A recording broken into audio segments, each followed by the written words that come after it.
E a gente segue em frente agora, então, nessa toada, bem pontuando, tá? Segunda pontuação que a gente precisa colocar aqui, então, em questão do direito do aprendiz, do jovem aprendiz, né? Você tem o direito a uma pausa de 15 minutos, tá? E aí, detalhe aqui, porque você tem direito a essa pausa. A carga horária da aprendizagem não é uma carga horária que a CLT vai olhar e falar bem assim, opa, isso aqui você tem que ter tal tempo de horário de almoço, de refeição, porque você não fica ali no teu local de aprendizagem, cumprindo o seu contrato de aprendizagem durante o dia todo. Porém, aqui também tem uma brecha, digamos aqui, que pode-se entrar no acordo e o direito não vai dizer a questão de ser bom, ser ruim, vai valorar. Isso pode ser feito um acordo. A questão é que algumas empresas vão ceder 1 hora de almoço para o jovem, de refeição ali para o jovem, desde que dentro desse acordo você vai repor essa hora. Então você vai ter ali, durante a sua jornada, você tem um tempo para ficar ali em repouso 1 hora e depois você vai repor esse tempo a mais. Por que repor esse tempo a mais? Porque tem 45 minutos aí no caso que não está dentro da sua hora, na verdade, contada legalmente. Então você pode pensar, não, fica aí, veja que é só 15 minutos, vamos entender que vai ser legal você ter 1 hora para poder descansar com calma e aí depois você repõe de alguma forma. A gente não tem aqui um olhar do direito dizendo bem assim, não, isso pode, isso não pode. Sabe? Outro direito, que daí é um direito, aquela ideia de equivaler o contrato de trabalho, se equivaler também o contrato de aprendiz, né? Na verdade, aqui é a hora que o fator não vai alterar os fatos, mas vamos reverter a forma de falar, né? Aquela ideia de entender que o contrato de aprendizagem se equivale nos seus aspectos positivos ao contrato de trabalho. O que eu quero dizer com isso? A questão do vale transporte, que é um direito trabalhista. O aprendiz também tem esse mesmo direito. Então você tem direito a ter o seu vale transporte, e aqui uma observação importantíssima. Bom, você tem matérias teóricas que estão sendo lecionadas não necessariamente na empresa. Você está indo para a escola aqui que está oferecendo esse processo de aprendizagem para ter matérias teóricas. Então, esse vale transporte ele se estende, na verdade, não só para você ir e voltar do trabalho, mas necessariamente para você ir e voltar da empresa aí que está fazendo esse processo aí de matérias teóricas, ok? Então, você tem aí esse direito de ter o teu transporte tanto para um como para outro local. Ótimo! Qualquer dúvida, como eu costumo dizer, anota aí, depois logo mais a gente está ao vivo e você me faz essas indagações, correto? Próximo direito que você tem, vale refeição. A gente vai ver um pouquinho lá na frente toda aquela ideia de inclusão social, tá? E aí a gente fala um pouquinho mais sobre isso, mas o vale refeição, entender que é um direito, por quê? Porque a lei fala que é direito, né? Só quero, na verdade, dizer aqui qual que é o motivo da existência desse direito.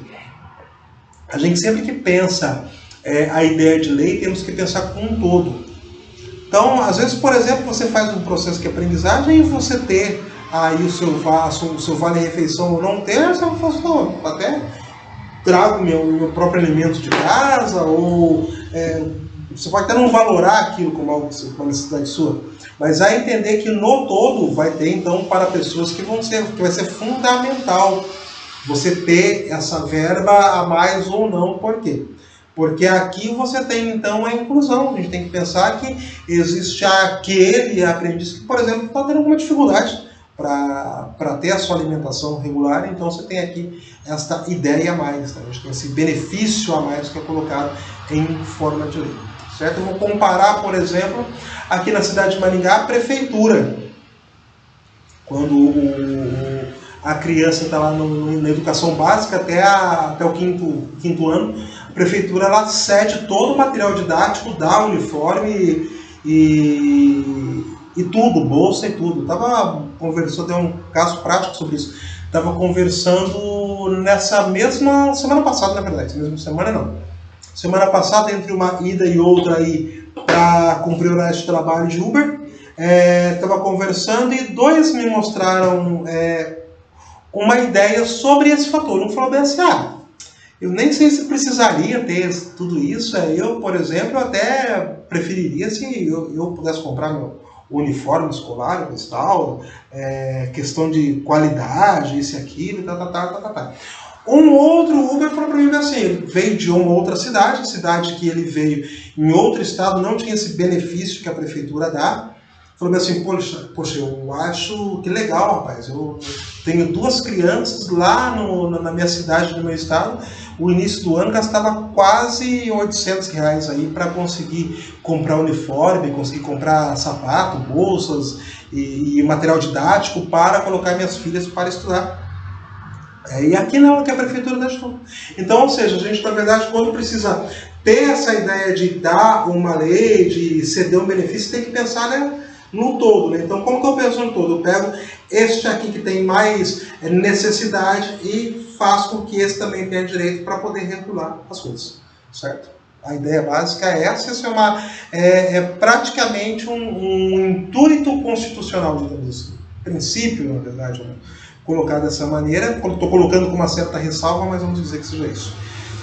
E tudo isso para justificar o vale-refeição, isso que eu estou querendo fazer.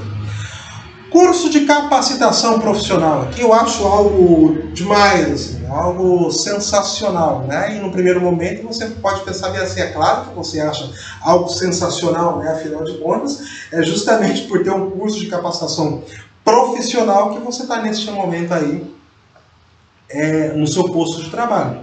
Também, é claro, também, mas o que eu acho aqui fundamental? É porque dá para a juventude uma ideia ao menos introdutória de várias linhas, várias ideias que você tem aí, várias profissões dentro da sociedade. Então você sai do programa de aprendizagem entendendo bastante sobre uma função, uma parte do mercado de trabalho. Já você está fazendo aí aprendizagem na área de administração, você está entendendo um pouco aí sobre o processo prático da administração, você está entendendo, de repente já tu está trabalhando em almoxarifado, entende como é que funciona aquela função, mas você também vai entender um pouco sobre outras matérias, você vai entender sobre comunicação, você vai entender um pouco sobre o direito, você vai entender algo sobre economia, você vai entender algo sobre matemática, ou seja, você tem várias áreas do conhecimento que podem inclusive despertar aí futuramente o seu interesse acadêmico, né? Então, a gente consegue mostrar essa inclusão social também nesse lado de apresentação.